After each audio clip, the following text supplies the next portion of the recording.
Em nome do Pai, do Filho e do Espírito Santo. Amém. Queridos amados cristãos ortodoxos, irmãos e irmãs em Cristo, no domingo de hoje, o Evangelho de São Lucas, terceiro domingo de São Lucas, nos fala sobre uma das ressurreições que o nosso Senhor Deus Salvador Jesus Cristo realizou, sendo esta a ressurreição do filho da viúva de Naim. O Evangelho nos narrou que nosso Senhor Jesus Cristo estava entrando na cidade, chegando na cidade de Naim, e logo nos portões da cidade havia um cortejo fúnebre, ou seja, pessoas estavam carregando o esquife, o caixão de um menino. E ao lado desse menino vinham todos os familiares, os amigos, os parentes consolando aquela viúva, e ela ao lado, desconsolada, ao lado do seu único filhinho. Imaginemos que a mulher já era viúva e perdeu seu filho único, então perdeu tudo o que tinha. Já tendo perdido seu marido, sendo mãe de filho único, estava ali diante dela agora uma situação muito calamitosa. Havia ficado sozinha e o seu tesouro, ou seja, seu filho, estava indo ser enterrado. E Jesus cruzou com esse cortejo fúnebre, com esse funeral, quando estava entrando na cidade. E quando ele cruzou com aquele cortejo, ele ficou muito comovido e resolveu, portanto, intervir naquela situação. Na cronologia do Evangelho, será a segunda vez que Jesus ressuscitou um morto. A primeira vez que Jesus ressuscitou um morto foi a ressurreição da filha de Jairo. A filha de Jairo, ela imediatamente estava doente, haviam mandado chamar o Senhor, e quando ele chega, o que aconteceu foi que ela já havia morrido. Poucos minutos ela havia morrido, e nosso Senhor mandou ela levantar, deu-a de comer e provou para todos de que ali ele havia dado poder a ela de retomar a sua vida. E todos ali se regozijaram na primeira ressurreição que o Evangelho nos narra que Jesus fez. Essa é a segunda. Dessa vez uma ressurreição mais grave, digamos assim, mais aguda. Porque no caso da filha de Jairo, a menina havia acabado de morrer, nosso Senhor chegou assim que todos estavam chorando e logo a ressuscitou. Mas nesse caso já havia passado no mínimo um dia. Ninguém enterra um morto no mesmo dia. E pelos costumes judaicos, muito menos. Havia toda a questão do funeral, da preparação do corpo. Então, no mínimo, podemos dizer que esse menino já havia morrido, esse jovem já havia morrido, no mínimo há um dia. Com um dia, o que acontece com o corpo? Os vermes já começam a comer por dentro. As bactérias já começam uma certa corruptibilidade do corpo. O corpo já vai perdendo a sua beleza. Significa que essa foi uma ressurreição mais avançada até do que a filha de Jairo. E nosso Senhor então chegou ao menino e disse: eu te ordeno, levanta-te.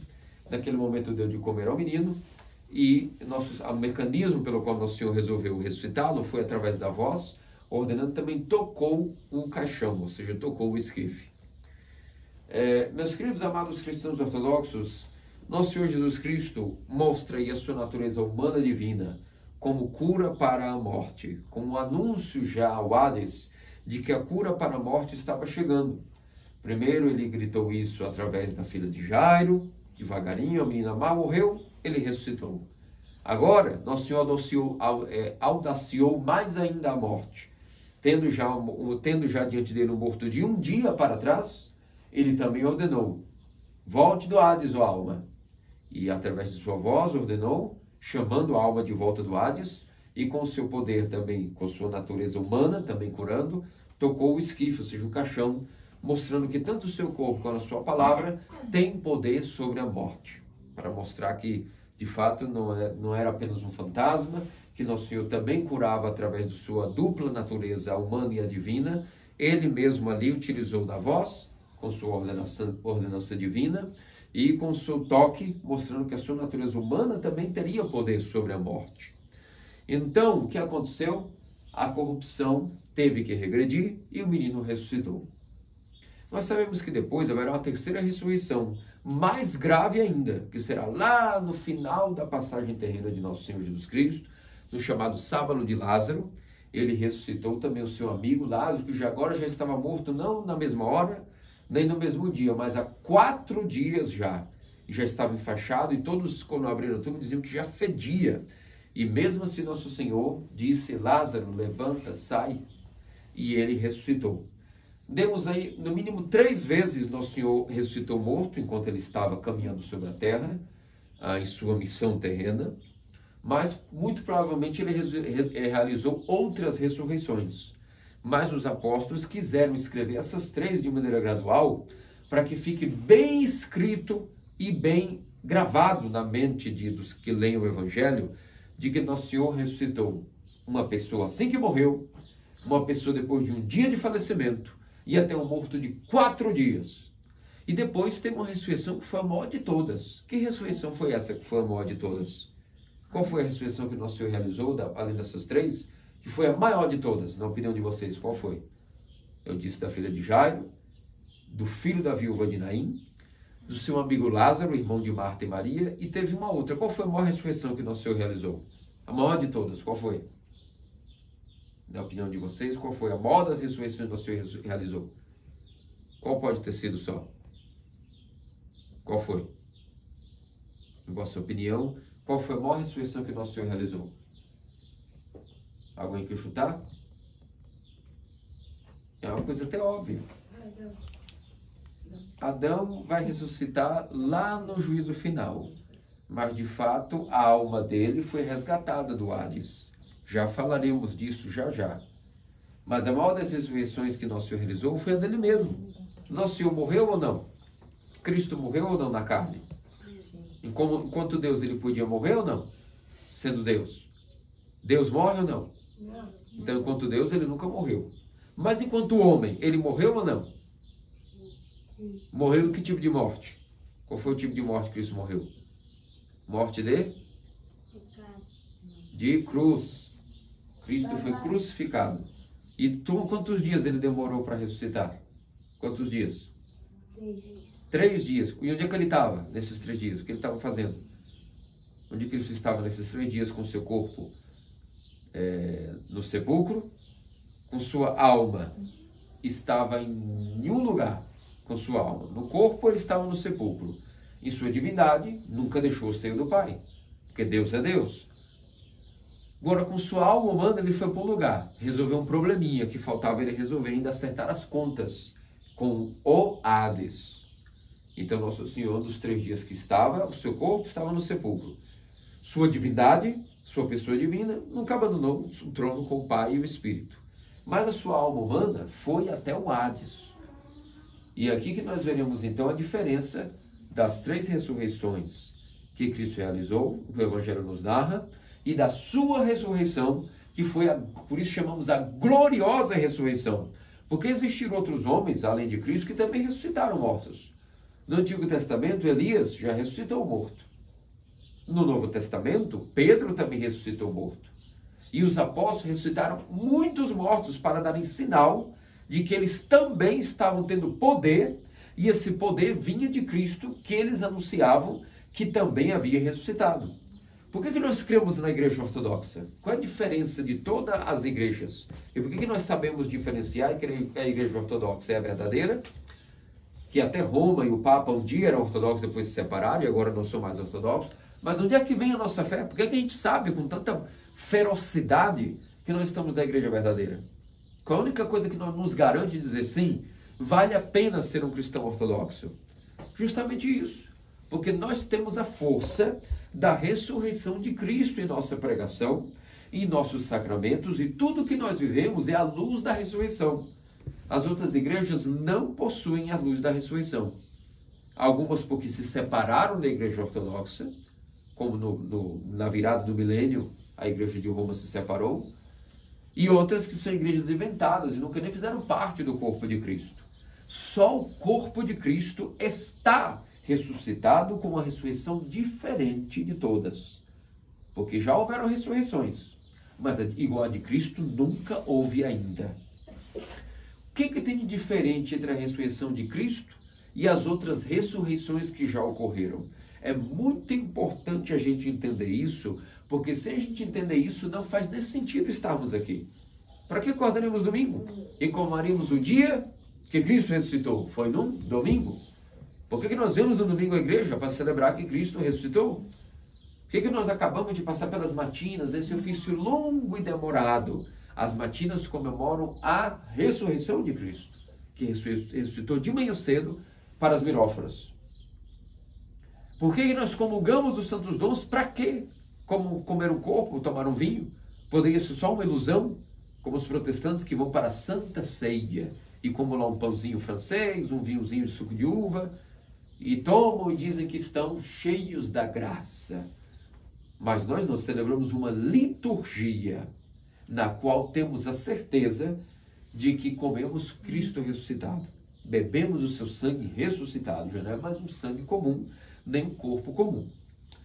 Essa semana mesmo eu dava aula de catequese novamente aos grupos dos catecúmenos que estão se preparando.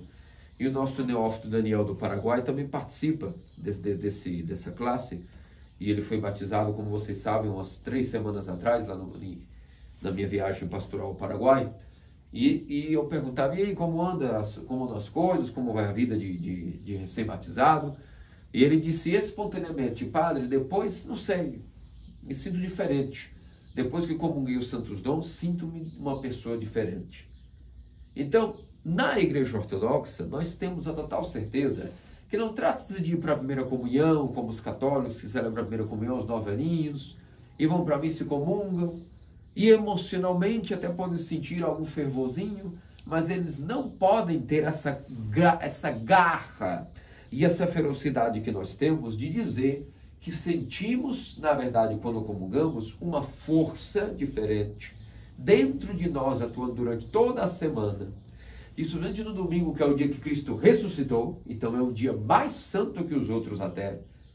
Comungar, podemos comungar todo dia, mas a comunhão do domingo é diferente. Nós sentimos um fervor diferente quando comungamos domingo, voltamos para casa e vamos vendo a semana passar. E vem o cansaço, vem os pecados, vem as tarefas, e nós sentimos uma sede, renovamos de novo esse combustível. E esse combustível borbulha, é um burburar dentro da nossa alma. Isso não se sente fora da Igreja Ortodoxa. Por que é que essa ressurreição de Cristo causa tudo isso? Se ela não causasse, não seria perda de tempo ser um cristão ortodoxo, celebrar os domingos, comungar na liturgia, celebrar a liturgia, seria tudo uma ilusão. Entretanto, a ressurreição de Cristo, que foi a gloriosa ressurreição, ela é muito diferente das ressurreições que ele mesmo fez aos seus amigos, ou por compaixão, por necessidade. Quando Cristo viu que o pai Jairo estava aflito, por necessidade, ele ressuscitou a sua filha. Quando viu que aquela viúva de Naim estava muito aflita, por compaixão, por necessidade, ele ressuscitou o filho da viúva de Naim. Entretanto, a sua ressurreição não foi por uma simples necessidade para consolar alguém, porque essas ressurreições, os meninos, a filha, o filho e Lázaro ressuscitaram, mas eles morreram de novo. Significa que essa ressurreição foi apenas um escapar do Hades, pela vontade de Cristo, e tendo ele poder sobre a morte, sendo Deus, ele ordenou que essas pessoas escapassem do Hades, mas elas morreram de novo. Tanto que Lázaro tem 2 tumbas, essa que ele foi enterrado primeiro em Betânia, e depois, quando ele foi ordenado bispo, e foi seu primeiro bispo de Chipre, ele também tem uma tumba em Chipre, foi o primeiro bispo da diocese de Chipre, fundada pelos apóstolos, e lá ele também tem uma tumba. Então, significa que Cristo, quando ressuscitou, ele não ressuscitou para morrer de novo. A sua ressurreição foi uma ressurreição que ele não simplesmente escapou da morte e depois morreu de novo, como foram os milagres da ressurreição. A ressurreição de Cristo é diferente dessas outras, porque Cristo não simplesmente escapou por um momento da morte para morrer de novo. Ele ressuscitou de uma vez por todas e nunca mais a sua natureza humana experimentou a corrupção. Antes de ressuscitar, Cristo poderia sangrar, poderia ficar doente, ter uma gripe, ter uma enfermidade e inclusive morrer. Mas depois que Cristo ressuscitou, a sua natureza humana e o seu corpo não podem mais morrer. Porque Cristo não simplesmente escapou um momentinho do Hades para depois morrer de novo. Cristo, através da sua morte, ele pisou a morte, venceu a morte e venceu a corrupção. De tal maneira que o Hades agora não tinha mais poder sobre ele. Logo, significa que quando nós temos acesso a esse corpo de Cristo, que é a Igreja Ortodoxa, esse corpo agora é fonte de cura contra a morte e fonte de vida imortal. Esse é o sentido de por que devemos procurar o batismo e constantemente comungar os santos dons. Porque ao comermos esse pão e bebermos esse vinho, na verdade estamos comendo o corpo, a carne e o sangue de um homem-Deus que venceu a morte e ressuscitou com este mesmo corpo. Logo, esse corpo agora passa a ser fonte de vida eterna, fonte de incorruptibilidade. Os vermes e as paixões e a corrupção já não têm poder sobre o corpo de Cristo. E nós comendo esse antídoto, como nos diz Santo Inácio de Antioquia, que o antídoto para a morte foi a própria morte de Cristo, que venceu a própria morte. E o antídoto contra o veneno da morte é a própria morte. E a participação dessa morte em Cristo é o batismo. Depois vem um remédio maior, que é a Eucaristia, que é comendo desse corpo e sangue que ressuscitaram, esse corpo e sangue passam a ser fonte de imortalidade, fonte de vida eterna, uma cura para a nossa corrupção. E aí nós podemos perguntar, mas vem cá, se nós vamos comungando domingo a domingo, por que a gente mesmo assim morre? Se a gente está comendo esse corpo imortal, que já venceu a morte e é incorrupto, já não tem mais nenhum tipo de poder a morte sobre ele, por que quando a gente come e comunga, mesmo assim a gente morre? Será que faz efeito a Eucaristia? Não era para a gente já ser batizado? Depois a alma, tendo ressuscitado no batismo, comendo esse corpo e sangue, já não era para a gente nunca mais morrer então, com esse viático, esse remédio?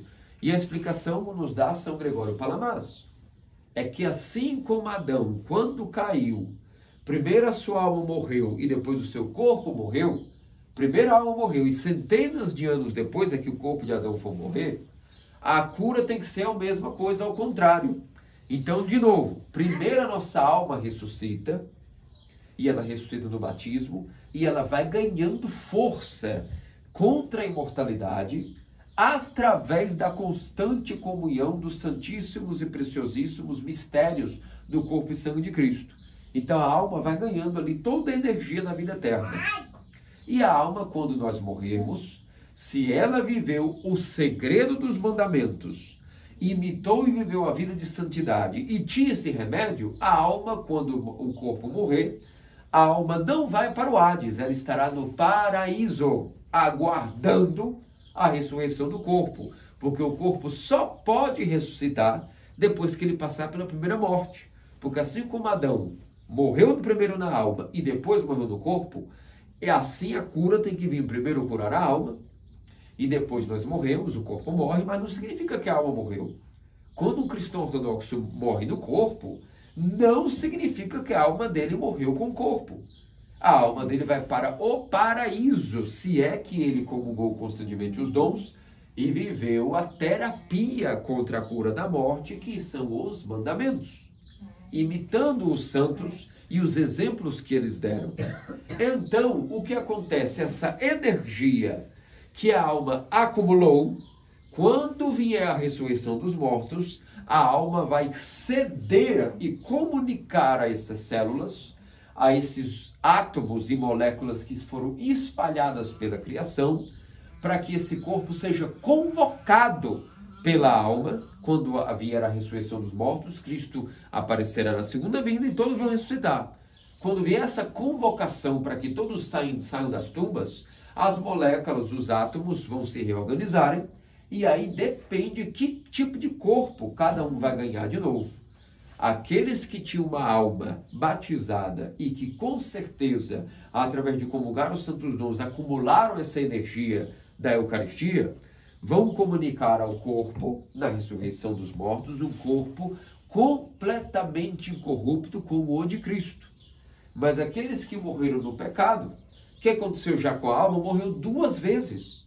Nossos santos padres nos dizem que quando a alma morre fora da igreja, sem a força da Eucaristia, e no pecado, a alma morre duas vezes. Uma porque ela já nasceu na corrupção, aí depois, por isso, morrerá naquilo que é a morte comum, e o pior, no dia da ressurreição, morrerá pela segunda vez, só que agora uma morte eterna, tendo habitado no Hades toda aquela espera até o dia da ressurreição, infelizmente irá agora para os infernos.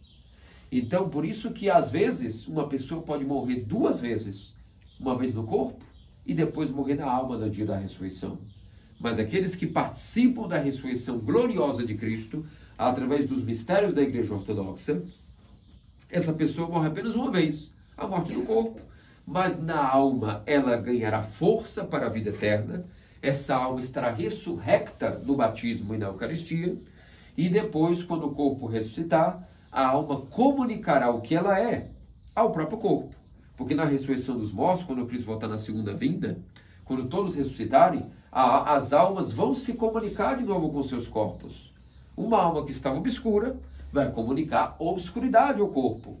A alma que estava iluminada com a graça da ressurreição vai comunicar ao corpo novamente agora uma graça da incorruptibilidade, pela participação na ressurreição de Cristo, que foi uma ressurreição diferente das outras.